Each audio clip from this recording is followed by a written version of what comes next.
જય ભીમ, જય સંવિધાન, નમો બુદ્ધાય. મિત્રો, હું છું જિજ્ઞેશ રાઠોડ. હવે મિત્રો આપણે વાત એ કરવા જઈ રહ્યા છીએ.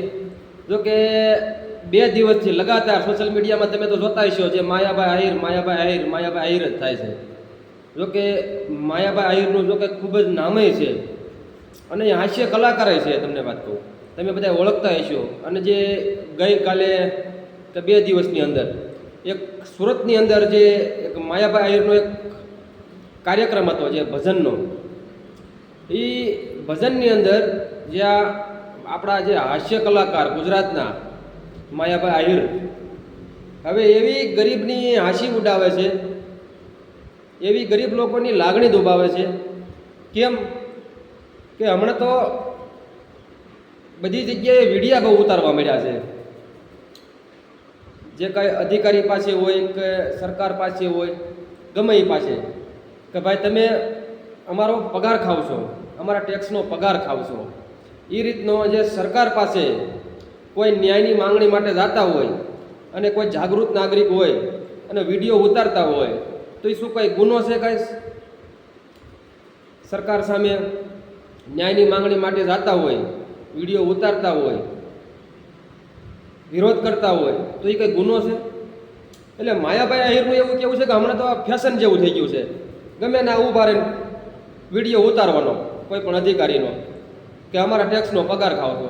એટલે માયાભાઈ, આ જે ભારતના જેટલા નાગરિકો છે એ બધાય સરકારના જેટલા નીતિ નિયમ છે એ બધાય પાલન કરે છે.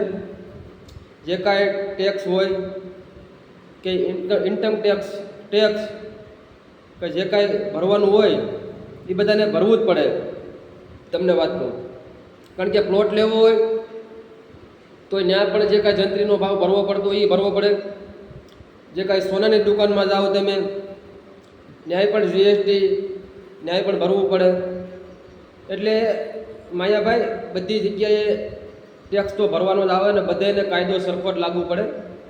તમે જે કાંઈ બફાટ કરો છો અને જે નાના માણસોને તમે જે હાંસી ઉડાડો છો કે રેશનના ઘઉં ખાતા હોય અને કે અમારા પૈસાનો તમે, અમારા ટેક્સનો તમે પગાર ખાવ છો, તો જે આ દેશમાં જેટલા નાગરિકો છે એ બધાને હક અધિકાર આપેલો છે બોલવાનો, વિડીયો ઉતારવાનો. એટલે તમે કોઈ નીચા પાડવાની, કોઈ નાના સમાજને કે નાના વ્યક્તિને તમે ટાર્ગેટ ન કરી શકો. બરાબર? તમે જે કાંઈ પક્ષમાં હોય એ પક્ષનું તમે જે કાંઈ કરતા હોય એ કરો, એની સામે આપણને કાંઈ વાંધો નથી. પણ માત્ર ને માત્ર તમે એમ કહો છો કે રેશનના ઘઉં ચોખા ખાતા હોય અને એવડા એ વતન કે વિડીયો ઉતારે, એ વતન બોલે કે અમારા ટેક્સનો તમે પગાર ખાવ છો. તો ટેક્સ તો બધાય ભરે જ છે ને ભાઈ. તમે ટેક્સ ભરતા હોય કે ન ભરતા હોય તો તમને ખબર. પણ તમે એક રાતના 5-5 લાખ રૂપિયા લ્યો છો કે 10-10 લાખ રૂપિયા લ્યો, એ તમને ખબર છે કેટલા લ્યો છો. એ તો બરાબર. તો તમને કોઈ ટેક્સ બેક્સ લાગતો નથી. એટલે બધાને ટેક્સ લાગતો હોય માયાભાઈ. એટલે તમે જે કાંઈ આ સુરતમાં જે તમારા કાર્યક્રમની અંદર તમે એમ કહો કે ઘઉં ચોખા ખાતા હોય, તો હવે એવડા એ વખતે વિડીયો ઉતારવા માંડ્યા કે અમારા ટેક્સનો પગાર ખાવ છો. એટલે તમે જે કાંઈ પક્ષમાં હોય એની સામે અમને કાંઈ વાંધો નથી. અને તમારે એક તો જે નાના માણસોને સપોર્ટ નથી કરવો, ગરીબ માણસોને સપોર્ટ નથી કરવો અને માત્ર ને માત્ર ગરીબ માણસોની હાંસી ઉડાવી છે. બરાબર? કારણ કે આ તો ફેશન થઈ ગઈ. હવે તો બધા વિડીયા ઉતારવા મળ્યા. ઘઉં ચોખા ખાતા હોય એ વિડીયા. એટલે હું, એને જીવ નથી, એ જાગૃત નાગરિક નથી. અને કૂપનમાં નામ હોય એને બધાને ઘઉં ચોખા મળતા જ હોય. અને તમારે કોઈ 5-5, 10-10 લાખ રૂપિયાની આવક હોય તો તમે ન લેવા જતા હોય. બાકી ગરીબ માણસો બધાય, તમને વાત કહું કે આજે કાંઈ સરકારના જે કાંઈ નીતિ નિયમ પ્રમાણે જે કાંઈ નાના માણસોને દેવાનું હોય ઘઉં ચોખા, એ આપતા જ હોય અને બધા ખાતાય હોય. પણ જે ઘઉં ચોખા ખાતા હોય એટલે એનો મતલબ એવો ન હોય કે તમે આવી રીતે કહી ન શકો કે ભાઈ તમે ઘઉં ચોખા ખાતા હોય અને કોઈ જાગૃત નાગરિક હોય અને કાંઈ કામગીરી કરવા માટે ગયા હોય તો વિડીયો ન ઉતારી શકો. ટેક્સ તો બધાને સરખો જ લાગે છે ગમે ત્યાં. પાણીની બોટલ લેવા જાઓ તો એમાંય જીએસટી લાગે છે. બરાબર? તમામ વસ્તુમાં તમને વાત કહું, આપણે ખાવી પીવી, હાલવી, સંપલમાં, શર્ટમાં, બધામાં ટેક્સ તો બધાય પોતપોતાની રીતે આવક પ્રમાણે બધાય ભરતા હોય છે. પણ માયાભાઈ તમે આવી રીતે ગરીબ માણસોને આવી રીતે ટાર્ગેટ ન કરી શકો. અને તમે સારા વિડીયા ન બનાવો તો કાંઈ નહીં, પણ ગરીબને પાડવાની શું કામ કોશિશ કરો છો? હમણાં ઘણા સમયથી આ ખેડૂતો આંદોલન કરી રહ્યા છે, બરોબર. તમને વાત કહું તો ત્યાં તમે કાંઈ બોલતા નથી. કેટલા માણસો હેરાન થાય છે? કારણ કે તમને તો બસ 1-2 પ્રોગ્રામ આવી ગયા હોય મહિનાના, એટલે તમારે તો બસ ભયો. પણ નાના માણસોની પરિસ્થિતિ શું છે એ તો તમે જોવો. ગરીબ માણસોની પરિસ્થિતિ શું છે એ તમે જોવો. ખેડૂતોની કેવી પરિસ્થિતિ છે એ તો તમે જોવો. અત્યારે તમને વાત કહું કે ખેડૂતો અત્યારે હેરાન પરેશાન છે, બરાબર. જ્યાં એને વાવવાનું હોય, જ્યાં રોજીરોટી હોય, એની અંદર કંપનીઓવાળા, તમને વાત કહું કે મોટી કંપનીઓવાળાને આગળ અત્યારે મોટા પોલ ઊભા કરે છે અને 1.5-2 વીઘા જેટલી જમીન એની આ પોલ ઊભો કરી નાખે છે. તો એ જમીન તો એની ગઈ. હવે એમાં કાંઈ વસ્તુ ન થાય. ભાઈઓના ભાગ પડ્યા હોય તો એ જદમારી ના થાય. હવે ભાઈઓમાં તમને વાત કહું શેઢા હાટું થઈને તમને વાત કહું મર્ડર થઈ જાય છે. તો તમે આની વિશે કેમ કાંઈ બોલતા નથી? બરાબર. ઘણી જગ્યાએ ભ્રષ્ટાચાર થાય છે, ખોટું થાય છે, તો ત્યાં તમે કોઈ અવાજ ઉઠાવતા નથી. નાના માણસોને જ માત્ર ને માત્ર ટાર્ગેટ કરો છો, બરાબર. બેન દીકરીની તમને વાત કહું કે ઇજ્જત લૂંટાય છે, ખુલ્લેઆમ મર્ડરો થાય છે, બરાબર. જાતિવાદ થાય છે, તો ત્યાં કેમ કાંઈ બોલતા નથી? એટલે જો કે આપણને કાંઈ માયાભાઈ આહિર સાથે કોઈ જાતનો કાંઈ વિરોધય નથી, પણ સોશિયલ મીડિયાની અંદર અત્યારે ખૂબ જ માયાભાઈ ફેમસ હોય અને છતાંય અત્યારે વધારે ફેમસ થયા.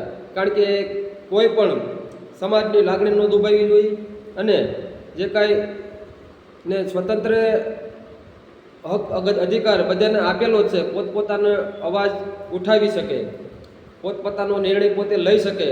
શું કાંઈ ઘઉં ચોખા ને એવું બધું રાશનનું ખાતા હોય તો શું કાંઈ બોલવાનું નહીં માયાભાઈ? એટલે આ વિડીયો મિત્રો વધુમાં વધુ શેર કરજો.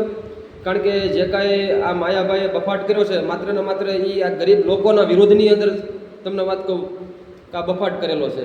કારણ કે જાહેર મંચ ઉપર માયાભાઈ તમે આવા હાસ્ય કલાકાર હોય તમે તો તમે એક આનંદ કરાવી શકો. તમે કલાકારની તમારી એક કળા છે, તમે જાહેર પ્રોગ્રામની અંદર તમે માણસોને હસાવો, ભજન ગાઓ, એવું કરો. પણ તમે કોકના ખોળે બેસી અને આવી રીતે નાના માણસોને આવી રીતે તમે ટાર્ગેટ ન કરી શકો. કારણ કે ટેક્સ તો ભાઈ બધાએ પોતપોતાની રીતે કેપેસિટી પ્રમાણે બધાએ ભરતા જ હોય છે. કારણ કે તમે વધારે તમારી આવક હોય તો તમે કદાચ વધારે ભરતા હશો, બરાબર. એટલે પોતપોતાની રીતે બધાને જે કાંઈ વસ્તુ જે કાંઈ ખરીદવા જતા હોય તો એમાં બધામાં ટેક્સ લાગે છે. ટેક્સ વગરનું કોઈ વસ્તુ નથી. પાણીની બોટલમાં ટેક્સ લાગે છે. મોબાઈલ લેવા જવી તોય ત્યાં ટેક્સ લાગે છે. તમને વાત કહું, રિચાર્જ કરાવી તોય ટેક્સ લાગે છે. તમામ જગ્યાએ જે કાંઈ ભારતીય જે કાંઈ કાયદો હોય અને જે કાંઈ નીતિ નિયમ હોય એ બધાને સરખા લાગુ પડે છે. નાનો હોય કે મોટો હોય, એને બધાને નાનો હોય તો એને એના જોગું એને ટેક્સ ભરવાનો આવતો હોય, મોટા હોય તો એનું જાજુ હોય તો એને જાજો ટેક્સ ભરવાનો આવતો હોય. એટલે માયાભાઈ એવું ન સમજતા કે તમે એક જ ટેક્સ ભરતા હશો. જનતા આ બધી ટેક્સ ભરે છે, બધા પોતપોતાની રીતે કામ કરતા હોય છે. અને કોઈ પણ સમાજને તમે ઘઉં ચોખા ખાતા હોય ને એ વિરોધ કરી જાય અને એ વિડીયો ઉતારે કે અમારા પૈસાનો તમે ટેક્સનો પગાર ખાવ છો, તો તમે માયાભાઈ એ શરમજનક વાત કહેવાય. આજે નાના માણસોની વિરુદ્ધમાં તમે એક આ સોશિયલ મીડિયામાં તમારો વિડીયો ખૂબ જ વાયરલ થયો છે, તો એ શરમજનક વાત કહેવાય. કારણ કે ક્યાંક ને ક્યાંક આમાં તમને ઓલું થશે. કારણ કે તમે કલાકાર છો નામાંકિત અને આમાં તમે ખોટા ઓલા બદનામ થાવ એવું કામ ન કરવું જોઈએ. કામ તમે સારું કરો, બરાબર. આપણે વધારે તમને અમે કાંઈ કહેવા નથી માંગતા, પણ ક્યાંક ને ક્યાંક તમને ખબર છે કે અત્યારે આ દેશની અંદર નાના માણસોની કેવી અત્યારે હાલત છે. તમને વાત કહું, કારણ કે ઘણા બધા નાના માણસોના ઝૂંપડપટ્ટી હોય કે મકાનો હોય એ પણ પાડી દેવામાં આવે છે. બેન દીકરી ઉપર પણ બળાત્કાર થાય છે, ઘણા બધા મર્ડરો થાય છે. આવા તમને વાત કહું કે ખેડૂતના અત્યારે તમને વાત કહું કે આંદોલન કેવા ચાલુ છે. એટલે તમે એમાં અવાજ ઉઠાવતા નથી અને ઓલા ઘોડે કે પછી દુખતા માથે તમે દામ દો છો, બરાબર. એટલે આવી મજાક માયાભાઈ આહિર અમે તમને રિક્વેસ્ટ કરવી છે કે આવી તમે મજાક ન ઉડાવી શકો, બરાબર. કારણ કે પોતપોતાની રીતે બધા કામ કરતા હોય છે, પોતપોતાની રીતે બધા વિરોધ કરતા હોય છે. વિરોધ કરવો એ કોઈ ગુનો નથી માયાભાઈ, તમને કહું. તો મિત્રો આ વિડીયો વધુમાં વધુ શેર કરજો. અને જે કોઈ જો કે પાછળ વિડીયો આપણા માયાભાઈનો નથી મૂકતા, કારણ કે તમે બધે જોયો હોય છે, પણ આ વિડીયો સાંભળીને અને તમારું શું કહેવું? કારણ કે રેશનના સરકારના રેશનના ઘઉં ચોખા ખાતા હોય, જેને કૂપનમાં રેશન કાર્ડમાં નામ હોય, ઘઉં ચોખાની બધું ખાતા હોય, લેતા હોય, તો એ લોકોને અવાજ ઉઠાવવાનો કે નહીં ઉઠાવવાનો? એ લોકોને બોલવાનું કે નહીં બોલવાનું? કે પછી સ્ટેજ પ્રોગ્રામ કરતા હોય અને જે લાખો રૂપિયાની કમાણી કરતા હોય ને જાહેરમાં એ ગમે એને બદનામ કરી શકે છે, ગમે એને ટાર્ગેટ કરી શકે છે, બરાબર? એટલે મિત્રો, જેટલા લોકો જે રાશનના જે કાંઈ હક અધિકાર તમને મળતા હોય, જે ઘઉં ચોખા, જે કાંઈ અન્ય કેરોસીન કે પછી ખાંડ જે કાંઈ મળતી હોય તમે ખાતા હોય, એ લોકો વિરોધ કરી શકે કે પછી આપણે શું રહેવાનું? એ એક કમેન્ટ કરીને કહેજો કે તમે સરકારના ઘઉં ચોખા ખાવ છો રેશન કાર્ડના, અને એને બોલવાનું કે નહીં બોલવાનું એ કમેન્ટ કરજો, અને આ વિડીયો વધુમાં વધુ શેર કરજો અને માયાભાઈ સુધી પહોંચાડજો. જય ભીમ, જય સંવિધાન.